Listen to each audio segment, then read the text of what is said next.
This is from the law firm of Shihab Burke. I am Sam Shihab, and with me, my partner, Brian Burke. I will do the introduction for Brian.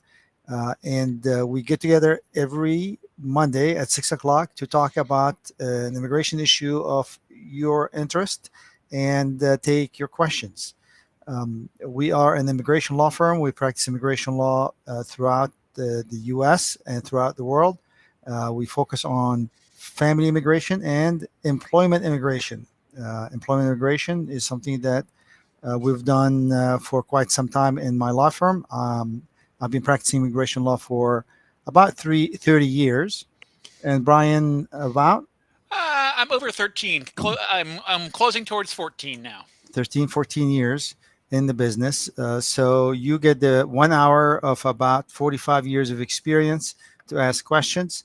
We're going to talk today about the June 2024 Visa Bulletin. We're going to spend about 15, 20 minutes talking about it, chatting about it, and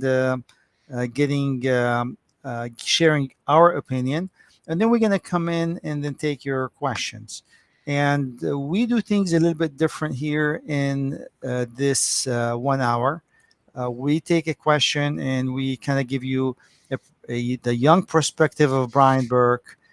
He is the younger generation, up and coming lawyer. And then the perspective of somebody who had maybe a look at what has happened in the last 30 years. Kind of combine them. You're going to find a lot of time we disagree. Sometimes we agree. Sometimes we agree to disagree. And the whole idea is to bring out a topic and just tear it up, show all facets. And we could very well be not answering the exact question being asked because sometimes we digress. That's one Well, issue. questions require interpretation. Sometimes the most common dispute here is really whether whose interpretation of the question is correct. What does is the the mean? question? Yeah, yeah, What is the question? yeah. This is probably not these hours are not. I'm going to learn everything about this topic in 5 minutes or less. Although we have those videos that we record from time and time that we feel is necessary. This is about sitting back and learning. And if you have the hour, we have the hour for you. Yeah. But without going too far off topic, Brian, June 2024 Visa Bulletin is out. Yep.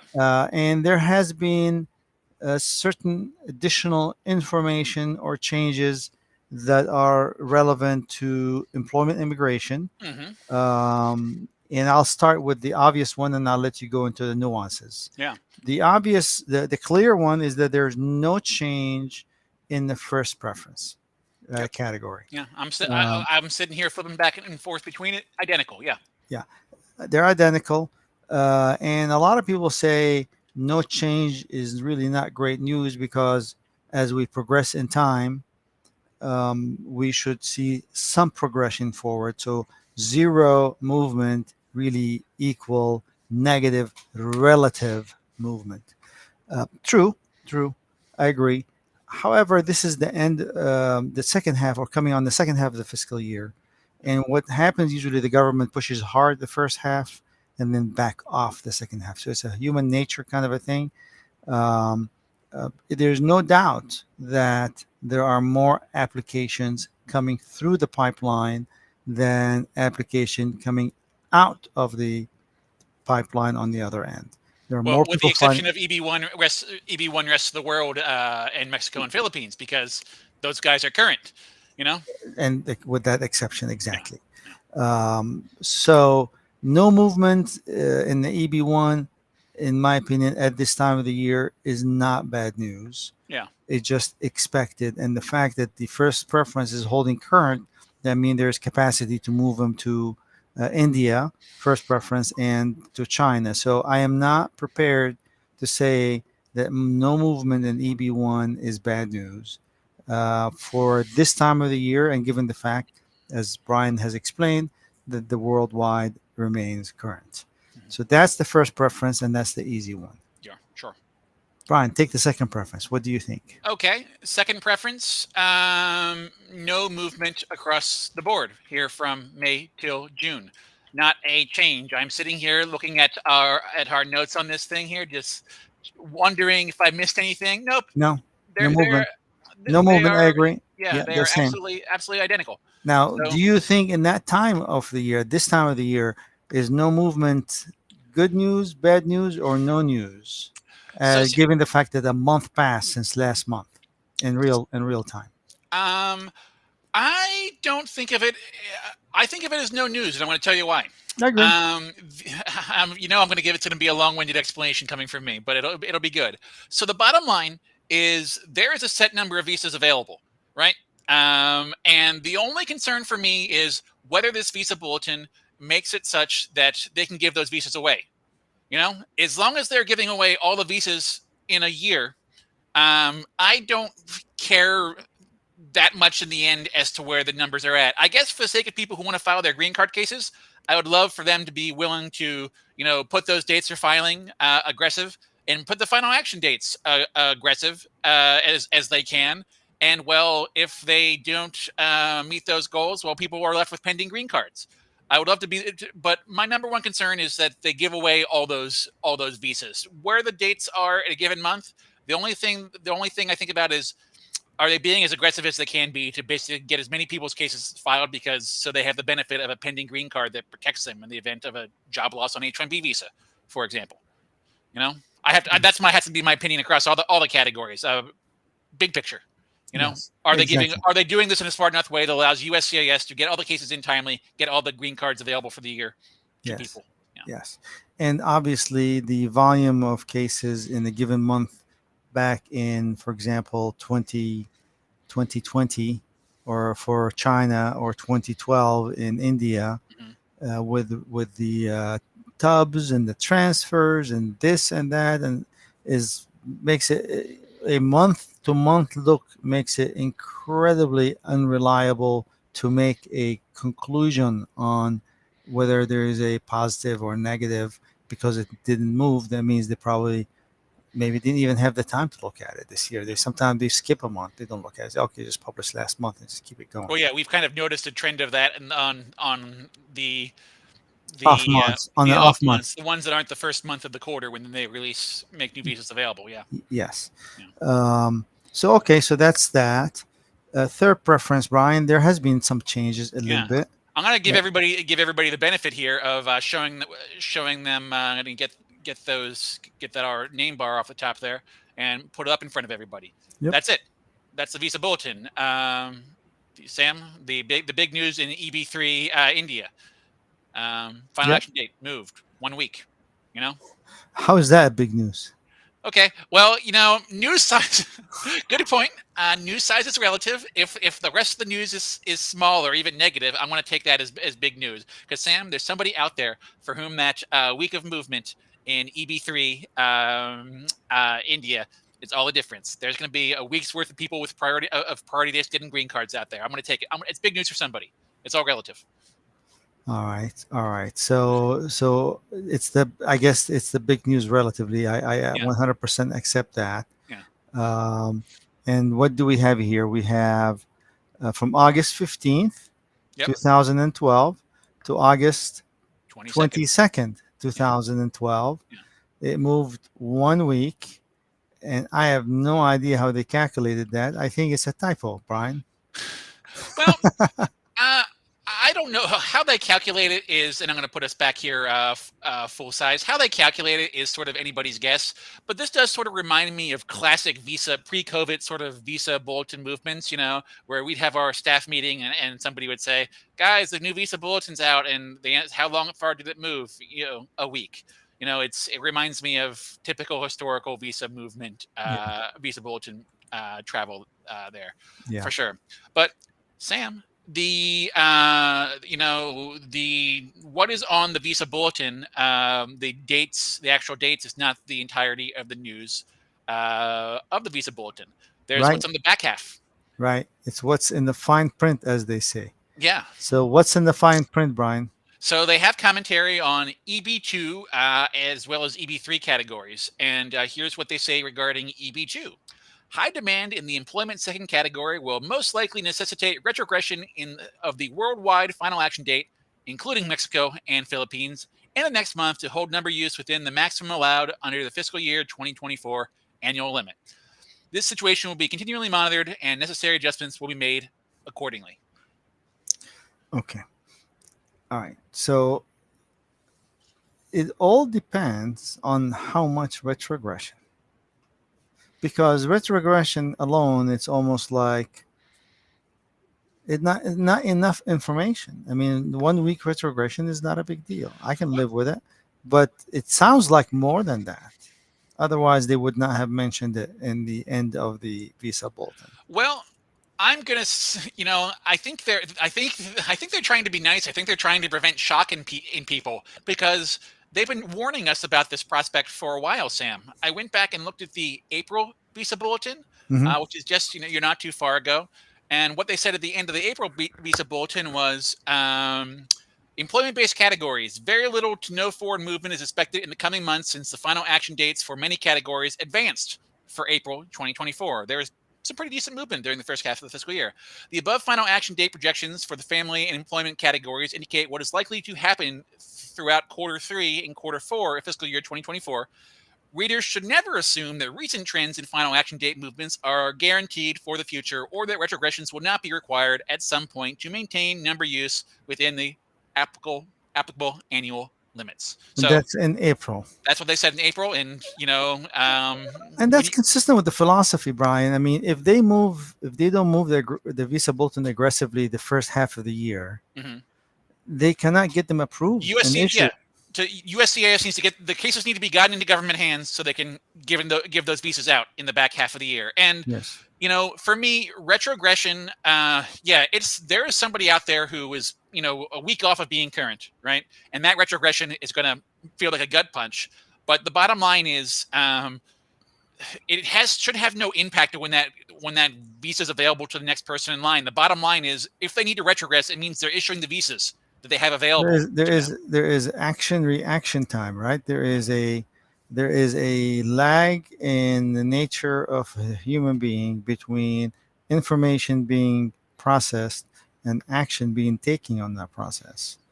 And that lag in time is what the Department of State is trying to account for when they move things aggressively earlier in the year and then they back off at the end of the year. It's almost like when you're filling a bucket of water, it's empty. What do? You go into the spigot and you turn it all the way up. Yeah, yeah. You turn it all the way up as if you're going to flood the whole world because you I want like that this thing. metaphor. It's a good one. And then when this thing gets up, you just take it down, you take it down, you take it Yeah. down, and then drip, drip, drip, and then Until turn you it get the off. little meniscus over the top of the bucket. Yes. You don't Yes. want to overflow. Yeah. And that's exactly what they do. They basically, as the year progressed towards October, they turn the faucet down. They turn the Visa Bulletin down. Of course, retrogression meaning that it's about to overflow and they have to really shut it down immediately. Yeah. I Um, I was thinking about this just as we're talking here, Sam. Do they need to actually move those dates backward? Can't they just not give those? Do they really need to punch people in the gut by rolling those dates backward? Can't they just not give out the green cards during that month? Absolutely, absolutely not Is it unacceptable. because because Legally unacceptable. No, no, the law says they have to. yeah, it's legally I unacceptable figured to that not would be your answer. adjudicate a case in which you have informed the world, you made legal notice. I mean, the Visa Bulletin is nothing but legal notice. Mm. You've given a legal notice. The government given that if you have a priority date on such a date, congratulations, I got a little card for you in my drawer. I'm going to open my drawer and hand you something. Just come and grab it. You can't do that. Okay. You have to draw the line where you believe the visa availability most likely to be cut off Okay. and you run out of Well, visas. why And not that's the law. just in the middle of the month then, what they've been known to do in the past, and just issue a statement saying, "Whoa, we're out of visas," and updating the visa bulletin to say "you" for unavailable. You Same know? results. Yeah. So same result is that I guess. I don't know. I wonder if just psychologically it's better to see an unavailable versus a retrogression. You know? There's one goal and one goal only to Hmm. hand the maximum number of visas. Hmm. As a matter of fact, there is more than one goal. I revise my statement. I There's want to hear what but the goals are. Yes, the please. first the first goal is to hand not less than required by law and not more than required by law, Oh, that's a right? very great way of putting it. Yeah, And that is the because number that you have to hand out. So that's the yeah. first one. Raise your Now, hand if you've ever seen a USCIS come after a green card that it was wrongfully issued because the visa wasn't available. we have represented few people, Yeah, in that aspect. yeah. Now there's a secondary requirement which the government does not do a good job at. Okay. Not piss people off. Yeah. And that is where this guy, whoever this group of people doing this Visa Bulletin now, are trying really, really hard to not get people angry. They're giving plenty of notice. They're moving very gingerly. Let's put it that way. Yeah. In the Visa Bulletin, unlike the previous gentleman, what was his name? Charles Um, Oppenheim. yeah, who had a little bit different philosophy. I liked him. I think he did a good job He to tried move to be things. he tried to be honest and transparent. He'd do a weekly YouTube live stream where people could ask him questions. I But he like that. moved things aggressively forward and he moved things aggressively backward. He was more of a rocking the boat. Yeah. And with rocking the boat, you get seasick sometimes. Yeah. So, I mean, the only advantage to his method, and we need to start taking questions, Yeah. the only advantage to his method, in my opinion, is it captured a lot of people in the adjustments, Yeah. which Well, is nice because now you get EADs and you're fine and you can open your own company and so forth. yeah. Well, one thing I think about, Sam, and one thing I talk to people about is that the frustration, people understand that there are limits in the law and that it will take and that these things take time, but it's maybe the lack of information they get from the government.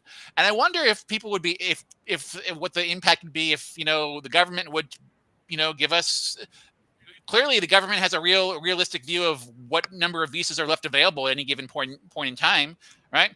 I would like to see a government website where I could go to and see, there's 160 some thousand visas available this year. How many are left? You know? I will leave you with that thought before we jump to the next topic, Brian. Okay. All right. What is the percentage of time Department of State is correct in their visa bulletin, and what's the percentage of the time the Department of State is wrong with their visa bulletin in their numbers? They are always right, Sam. Well, of course, you're being sarcastic. No, I'll give you a reason for my response because as I recall, the visa bulletin is not required to be perfection. It's a good faith or something or a The calculation. best It's effort, yeah, best effort. Yeah, best effort. The calculation, which answers my question. They are 100% of the time wrong, and there is nothing wrong with that because it's impossible to be otherwise.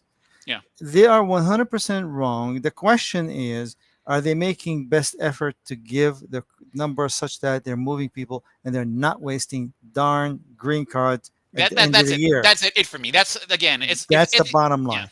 If they're at the end of the year, the visa bulletin slingshots back and forth. As long as at the end the visa that visa tally, which again I want them to publish on a website somewhere for a given day, just make it that Well, they available to the publish their public. wastage. They publish their wastage every year, Yeah, but and they've wasted 60,000 green cards during yeah, but COVID. Sam, that wastage is after the fact. You know what? You can't do anything about it after the fact when they're legally gone. But Uh, but the I would wastage, Brian, is yeah calculated the day after the fact by definition. You yeah cannot calculate wastage before the yeah, fiscal but year you closes. can know you can. But Sam, if you have that number, if it's 3 days left in the fiscal year, right, and you have 20,000 visas left, you can you So, can you can do something about it. You so can't. here's what you're Yeah, advocating. You're yeah. advocating that I'm Congress just thinking. passes. No, no, no. I like what you're talking. You're You're putting words in my advocating. mouth. I want to see what they are. Yeah, you're advocating that the government, that Congress or the administration or forces the State Department publishes a website within one number. How many green cards left? 25,000. Next week, 24,000. And if that number is not moving enough, you can raise hell in advance, Yeah, right? yeah. Yeah, What do you yeah, think? great idea. I love it. I It I doesn't I, I it thought doesn't change the fact that the Visa Bulletin is wrong all the time by design, yeah. and doesn't change the fact that when they waste green cards, they do not hand them back to people. When they give extra green cards, they go and grab them from people, Yeah, and that's a pathetic thing. yeah. With that, let's move on in taking questions. All right. So here's what we do, guys. What we do with our session, we're different. I know everybody get their own different style, but the Shihab Burke style goes as follows.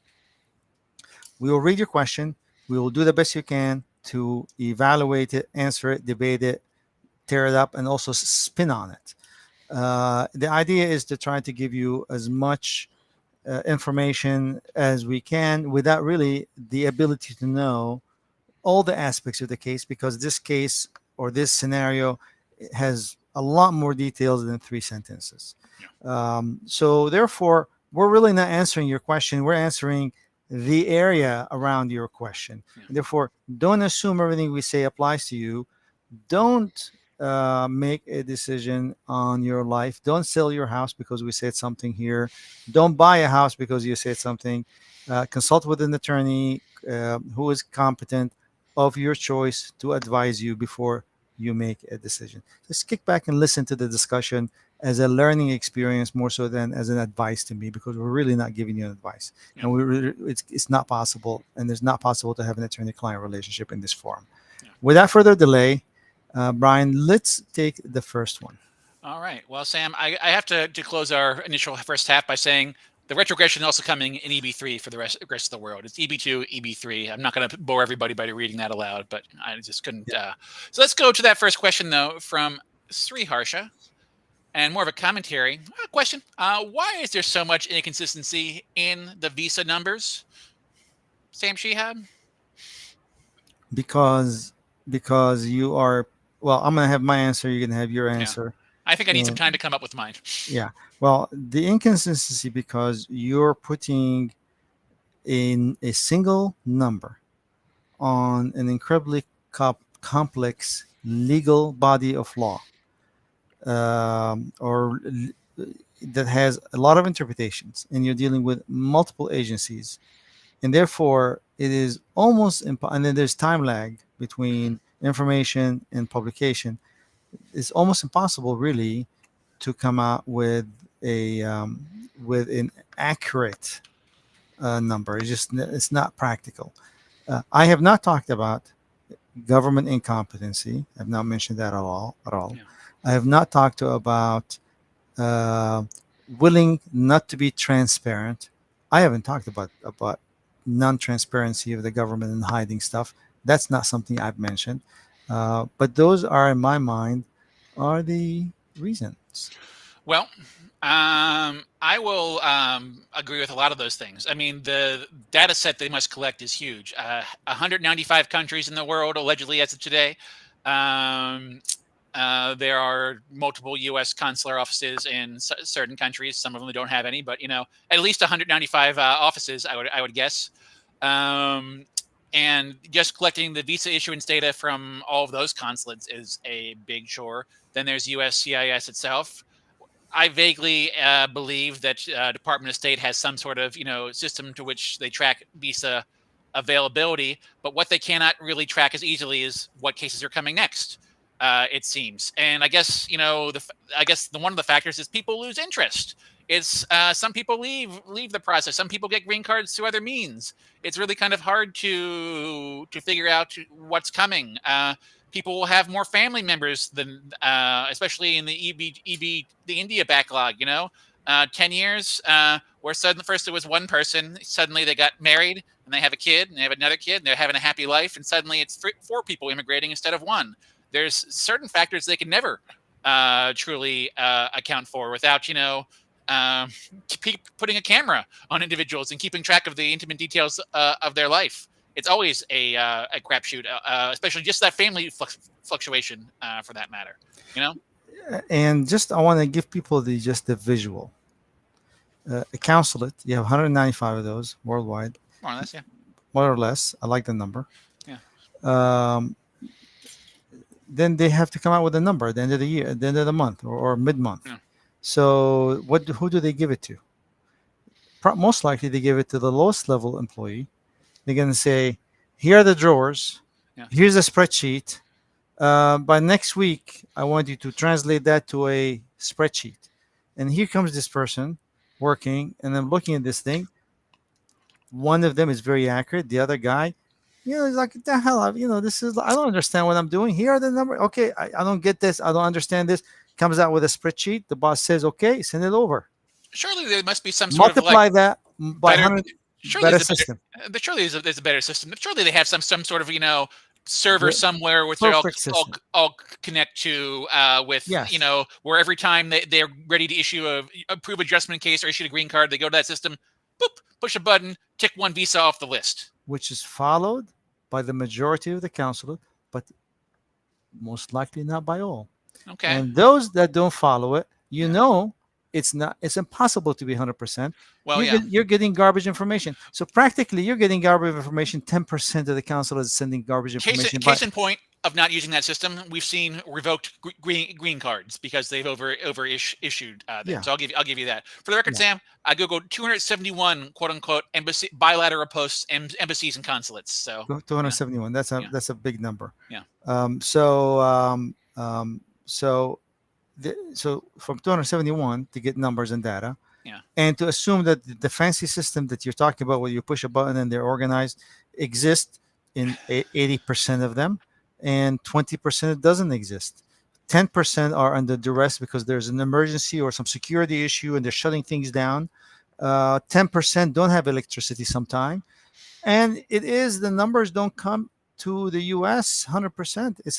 It's to be expected. yeah, And then you go to USCIS, which we know how accurate they are. yeah.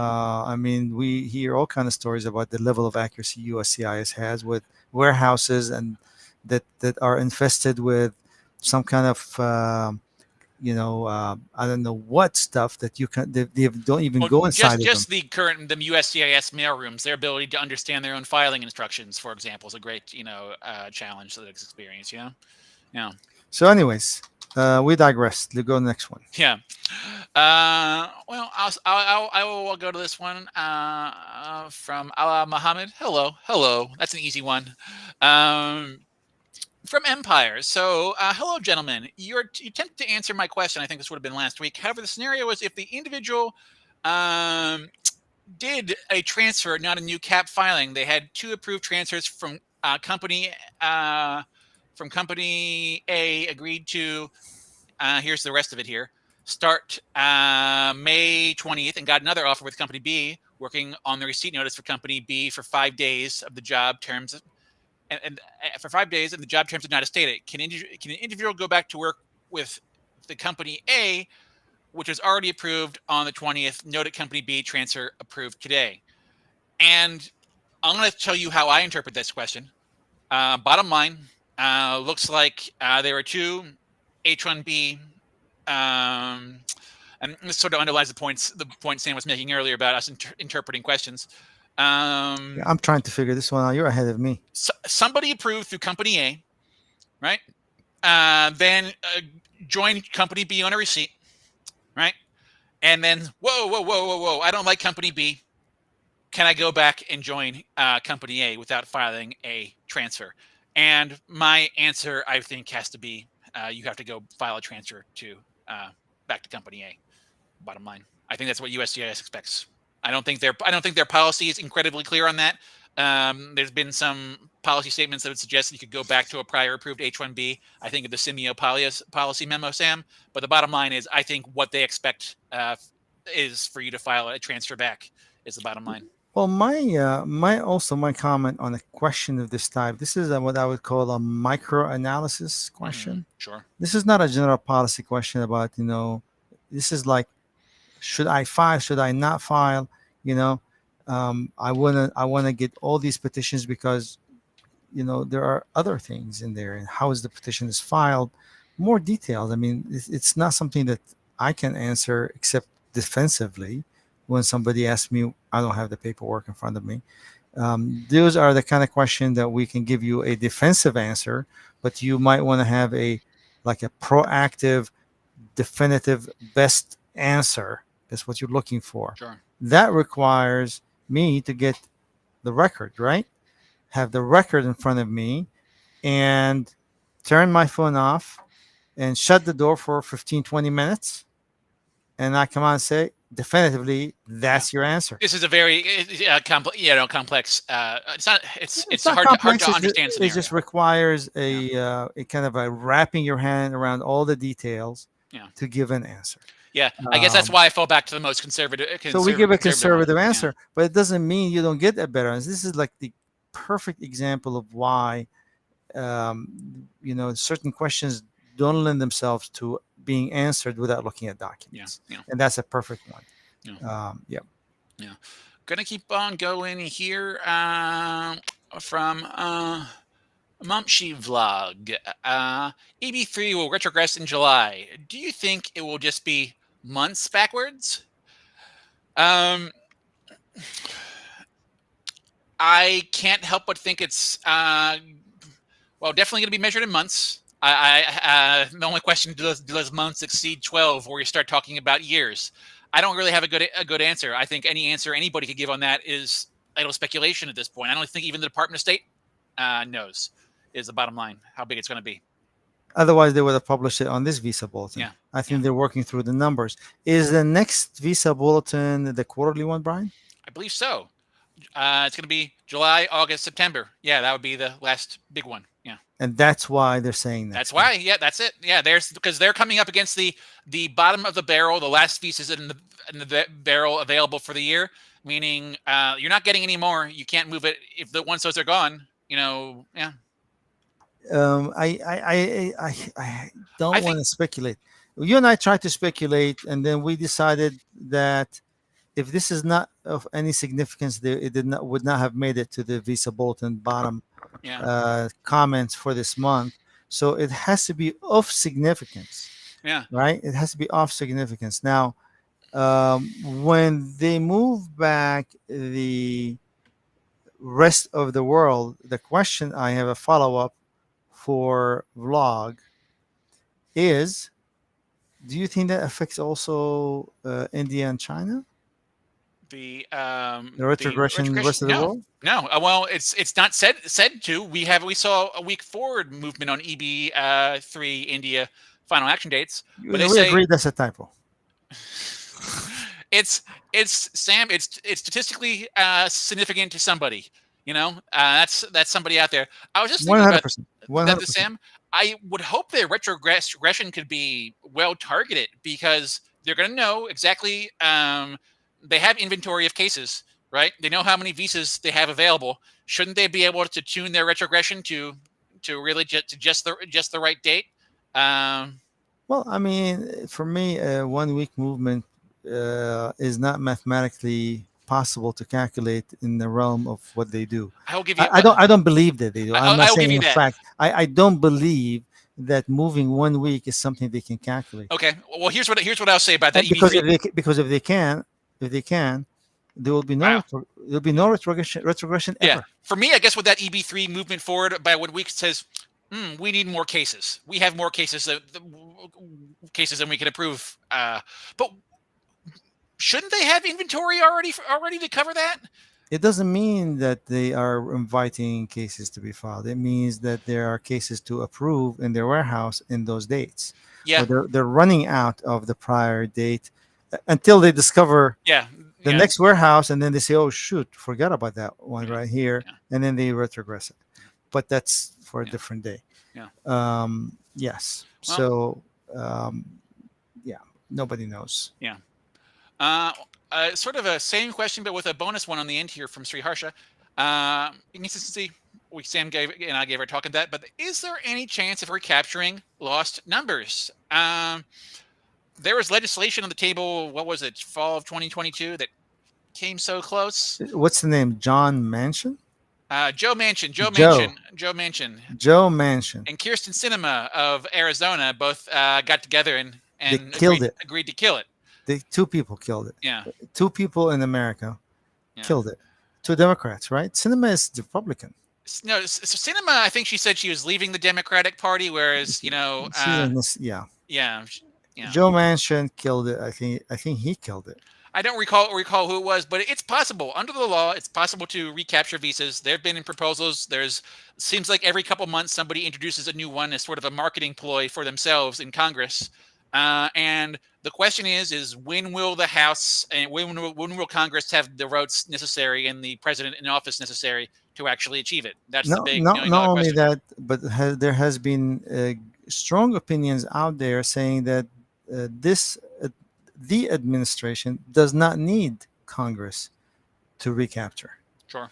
They can do administrative recapturing by basically reading the law a little bit differently, Yeah. by saying, we believe Congress intended that these visas to be given out, and we should give them out, and they just start Well, handing Sam, them out. it's an election year. Ain't gonna happen this year. Ain't gonna happen this year, but who knows what happens in beyond November? Yep. Interesting times beyond. This is going to be an interesting year in terms of immigration for sure, because whatever happens in November is really going to guide the immigration narratives for I don't know the next 4 years. Yes. Yeah, Yes. yeah. Absolutely. So, this is an interesting question. When can we get December 2014 again current? That's about as far as the Visa Bulletin has ever made it for the India backlog. I don't remember exactly when it hit there, but maybe it was right when October 2020 when things got crazy. Um, well, Sam, any broad thoughts on that subject? I mean, my goodness, it looks like it's as far away as the moon. Yeah, I guess the only sort of bright side on December 2014 is that the again due to the massive visa availabilities in prior years, the territory that the visa bulletin has to go through is less thickly populated with people. Between now and December 2014, what'll be really, Sam. Eventually, we're going to get there, and what will be really fascinating to me is what sort of movement are we going to see after December 2014, and how slow is it going to be? Because basically, it'll be fresh, uncut fields of visas that have never been touched, and people who never got to file a green card. How will the visa bulletin move when we get to January 2015? Is the bottom is the really interesting thing for me to think about for the future. And what we do, Brian, for our job, it's kind of very interesting because we spend a lot of time, especially on this channel, talking to people who are sitting and waiting for that green card Hmm. years and years. Hmm. And then I get people on the phone talking to me. I want to go back home. How can I? How am I going to lose my green card? Oh, I had a Yeah. consultation just last week where people came to the office and talked to me about, I've lost my job, but literally said no matter what, we're going home from India, but we're going home to India in about 2 years regardless. But I want to be able to stay here for the next 2 years to sort of wrap things up. I'll come back, I'll maybe come back later, you know. I'm shocked when people, it's like I had once today as well, and I'm shocked when people come to me with their green card and they're completely unaware of that that the preservation of your green card Mm-hmm. and the requirement to become a citizen are unrelated. They're not related. There are different requirements. They One are, focuses on physical presence. sure, The other one focuses yeah, on intent to maintain the U.S. as your residence. yeah. And they are worried about I'm leaving. How can I keep my citizenship application going?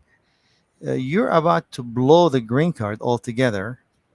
How about if we talk about how to protect your green Well, card? that's something that always comes up there, yeah. Rather than talking about how to preserve your green card, Hmm. because you can there's a lot of situations you can keep your green card, but you can maybe not Be get able to to, yeah, yeah. get your citizenship.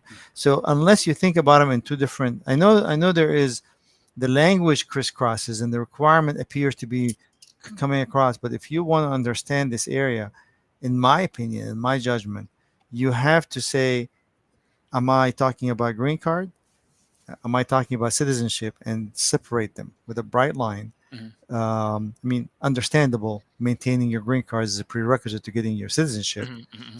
But beyond that, you can lose your green card in one day. Yeah. whereas you cannot lose your citizenship ability to become a citizen in one day unless you commit a crime or something. Yeah. So, anyways, digressing here a little bit on the requirement, It's but fine. No, it's something we talking maybe we should talking maybe. about people fighting to get into the green card and now trying to people wanting to leave after a few years living in this country. They say, our kids are growing up.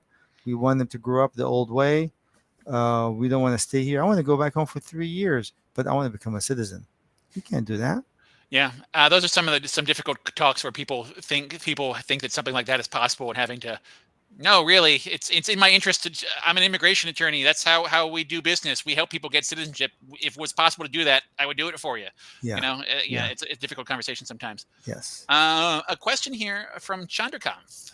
A great sort of term I-140 question. If company A is acquired by company B, does company B need to refile the perm and I-140 process? Um, What's the short answer, Brian? One word answer. I don't think I have a one-word answer for that. It depends. My answer was going to be maybe. Okay, if you force me, all right. It Yeah, depends, yeah, right? yeah. For Chandrakant, I would say it depends because it depends upon how the company is purchased, essentially. And usually, now I'm going to waggle my finger at all the corporate merger and acquisitions attorneys out there who don't consult an immigration attorney because these things happen, and sometimes folks like us don't get consulted. My running joke is the immigration attorney is always the last attorney to get notified of big changes at big corporations. And basically, how the company is purchased can impact whether or not a new permanent I-140 is needed. Bottom line, yeah, yeah. Agreed. So, what's the advice to Chandrakant? You tell him that if there is an acquisition, you need to tell them that um, your immigration attorney should be involved in understanding the impact on my green card. Yeah, that's the number. I guess that's the number one advice there. If if your company has 100 people and you're the only one who's an immigrant, you gotta you can't And you can't there's count on them knowing about that sort of thing. Yeah, Yeah, and then also if you, I mean, here he says refile the perm and I-140 process, gives me the indication that he's gotten the perm certified and the I-140 is maybe pending or approved, mm-hmm. which is if pending there may be one process, if approved maybe another process, Yeah, and if it's during the perm could be a different process or a different approach. yeah, So you need to tell your HR, um, your immigration attorney needs to advise me on the immigration consequences of what you guys doing. I know this is hush hush, but you can talk to your immigration lawyer, make yeah, him understand it, so he can tell me how's my green card process is yeah, impacted. yeah. Or I can get my own counsel that can talk to your counsel. Yeah, I guess that's a good point, though. The average employee is not going to know, doesn't need to know really what the merger, the acquisition scenario is, but they do need to. The biggest problem with mergers and acquisitions is that not only the HR but also other employees are everybody frantically nervous about layoffs Mhm, mhm. because whenever there's a merger, there's cost cutting, duplicate jobs get eliminated. So the HR is not going to rock the boat if she's worried about her job or she's worried about his job, and you go and say, "Oh, I'm going to call the immigration lawyer." She's thinking or he's thinking, "I'm going to be as low key as possible. I don't want him to see Sometimes me. they sometimes I don't want to HRs see are. me in the hallway. I don't want to say, oh, what about this employee that's walking over there? Yeah, What's her story? Do we need to eliminate that person?" So you usually there have bigger problems than dealing with your green card, unfortunately. yeah. If it's a big company, yeah. Yeah, Or yeah, small company. yeah, yeah. Well, I mean, sometimes small. I mean, Sam, we've helped like businesses that have a lot of non-immigrant and non-immigrant employees. Really kind of plan specifically to structure their transactions such that they could do the business transaction legally and you know make the impact on the green card process as little as possible as it could be. On there, and pretty much transparent to them to the extent that the law allows, of course. So Yeah, yeah, it's doable. 100%. Yeah. Yeah, absolutely. Yeah. Next question here on the list from Shri Kumar. Uh, any chance of EB2 priority date January 21st, 2013 in the next year? EB2, that's got to be India just by how old it is. EB2, 1 year movement approximately. No, yeah, I mean it's EB2 final action date. I'm on June is in April. I don't know. I don't see it. I don't see it. I don't see a year movement in 1 year. I see 2 to 3 months movement in 1 year on average. And we all know what happened in the last 2 or 3 years. Went up to 2014 and back Yeah, down to 2012. yeah, So is it possible they're going to go to 2013 and they approve a bunch of people and then they retrogress again and shut it down? Yeah, it's possible, yeah, but it's complete. yeah. You know, I don't see that coming in the next fiscal year. Maybe I get a little bit more optimistic in the one after that. I'll cross my fingers for your benefit and hope hope that I've gone wrong in predicting the Visa Bulletin once again. You know, so from Hari Guru. Uh, Sam and Brian, good evening. Thank you for last week USCIS visa data analysis. Is there something you could able to add some more data, especially pending AOS inventory by country wise? So, I don't remember if they're publishing that data. It sounds kind of familiar. the only data that was published was in the lawsuit about a year ago, You're right. You're right. You're and right. You're these were right. there were numbers given Yeah. back then, and then we can probably take these numbers and extrapolate on them Yeah. for this year. But I have not done that exercise because of that exercise will make me more frustrated, and I have Yeah. bigger fish to fry and more more phone calls and so forth to deal with. Yeah. I mean, for me, the most recent statement was that FAQ from fall of 2023, where they said, we have inventory in our hands to cover many years of visa availability is the bottom line there. So that's something to think about, Going to keep on moving here. Maybe pick up my clip a little bit here because, we're running short on their hour. From AK, hello, my priority date is current since April 1st in EB3 category. When can I expect any response from USCIS? Well, Sam, what do you think? April 1st, current for over a month now. When can somebody expect a response? Well, I mean, um, I'm the next 2 weeks. I think at least an RFE or something. I mean, depending on how long the adjustment has been pending, but I'm assuming the adjustment has been long pending, Yeah, and it's past the processing time. I'll just give it a couple more weeks. I'll file the damn suit. I mean, I tell you, I mean, for this guy, I just don't see how he can just sleep if they yeah. retrogress on him again. Fully agree, especially when we're Ah, talking retrogression here. Again, not yeah, predicted for I'm India, but done with this. well, Bring it to the court. Let the judge tell us something. for me, well, here I'll give you the less tenacious version. Send a letter to USCIS. Your case. Sam, you've been to green card interviews. You see how they move around case files. I guess they probably have some sort of electronic system to track this, but they carry around your hard files in boxes. That's how they look at them. And as far as I can tell, You get a guy. send them something. You get a guy who weak on employment immigration will do all the family cases first and all the asylum cases first and all the other stupid stuff. Well, it's nothing stupid. I apologize for saying that. Yeah. But the not related to your Anything case that's not first. your case is stupid. Yeah, Yeah. because your case he hate that case. If you get that kind of a guy, Yeah. your case is gonna sit for another month or two. Yeah. But if you get a guy who's sharp and organized, you're gonna say, "Oh, I got to take care of this," and he Yeah. jumps on it, takes care of it. So you're into a situation here. You need to send them a letter. I think you pass 6 weeks to 2 months, you file your lawsuit because how long this thing is going to be current? For me, I've had a limited success in basically sending them a letter saying, "Hey guys, my date's current. You have everything you need to approve my case." It's something. If you want to do something, that's something you can do. It's on the menu, of course. Yep, Yeah. yep. I A mean, great. of course, congressman. You can contact Yeah. the congressman. You can do all those nice All those things. things are nice things to do as a That, precursor to your lawsuit because you can tell the court, I did everything I could. but those are low yield Yeah. activities. Yeah.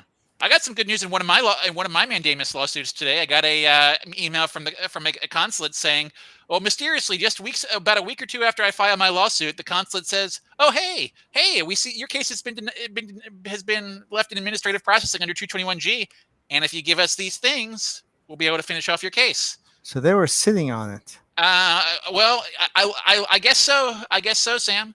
Because again, it's not a. I don't think it's a coincidence. Is the bottom line. So there's a very happy lady out there whose husband's going to be able to come to the United No, States. there's no coincidence. Yeah, My client was shocked one time when a week after we filed the lawsuit, he was called for the yeah, interview, and he said, there's no way, it's your lawsuit. You yeah, just filed it last week. Nobody even read it." yeah, But when he went to the sworn ceremony, he was told yeah. because of the lawsuit, and he was like blown away. Oh, It does citizenship not amendment. happen. It does not happen often that quick. Yeah. But this guy was like they said, like before he saw me, he did like a year and a half citizenship application.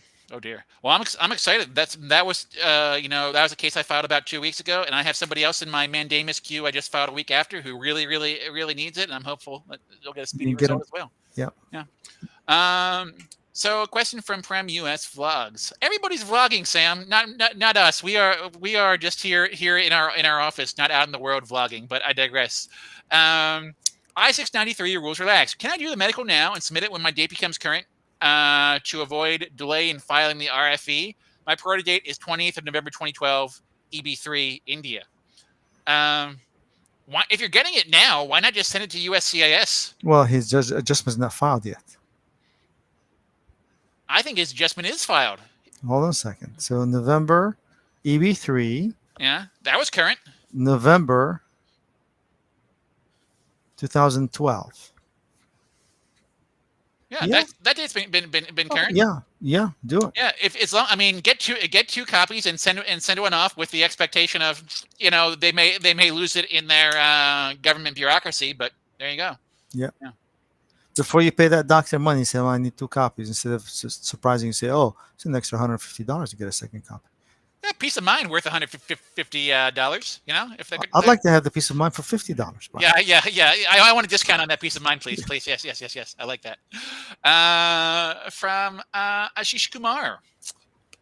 Hi, Sam, Brian. Please share your prediction on EB1C India filing date hitting April 2023. I love the EB1C India category because occasionally, every now and again, Sam, I encounter somebody, their employer asks us to do the green card process. They're here on an L1A, and they say, "Oh, 10 years? No, much faster." Usually very happy to find that out. EB1 India final action date is in March 21. Oh boy. And has not changed. Yeah. Well, it's not that far backlogged, And the rest of the world is current.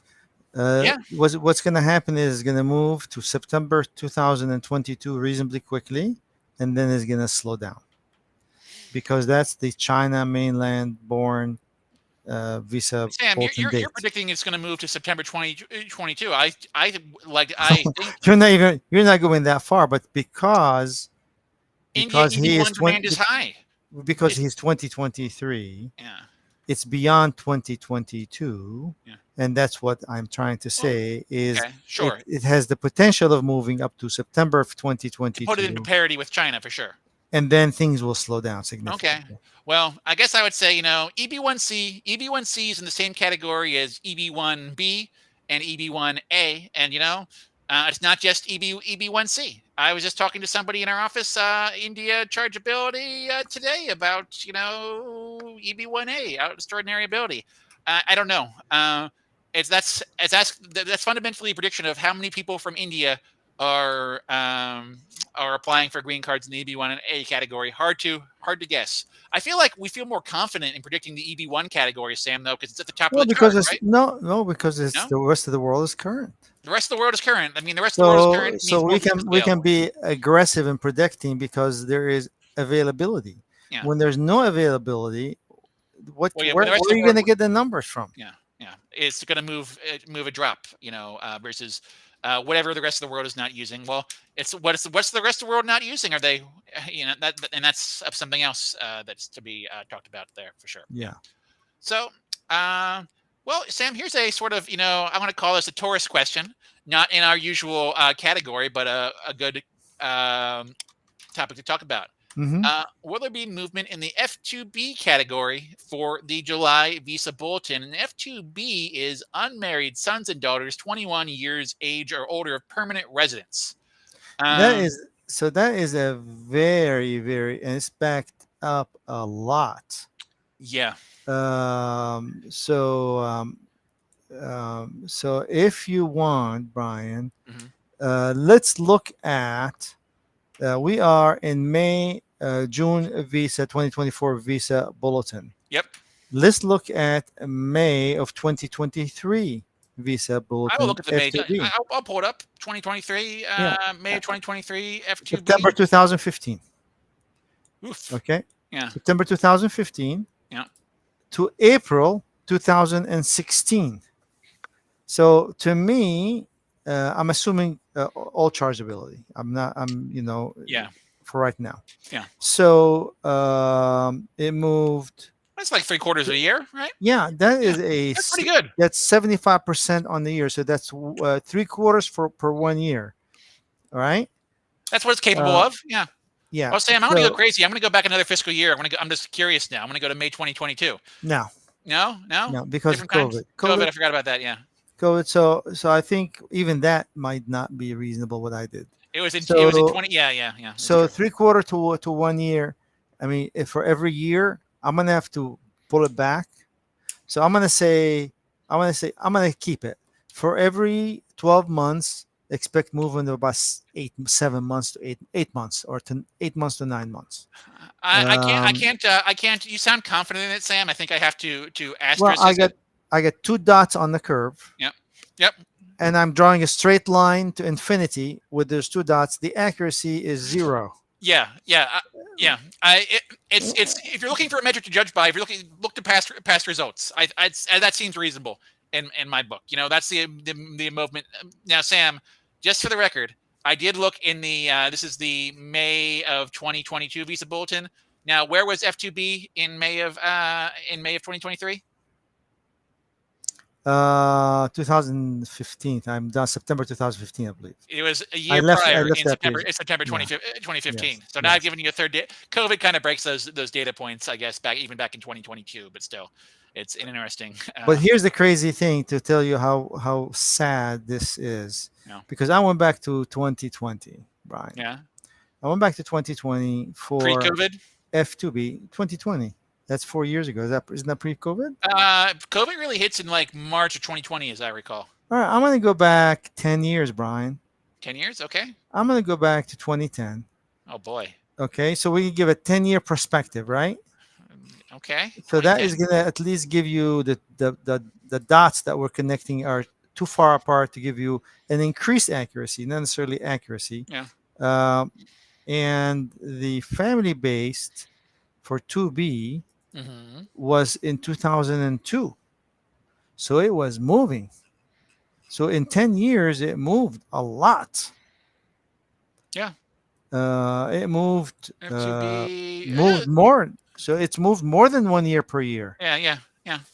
So I go back to the 8 months. I feel better about my 8 to 9 months per year movement now that I've looked at the 10 year that moved more than 1 year per year. So if I say 8 to 9 months per year, I might feel that maybe that's a reasonable Yeah. projection. Yeah. But beyond that, Yeah. don't have anything else. Let's take the next one before Back we to our wrap it up for the retrospective day. program here. Yeah. Uh, Quick one.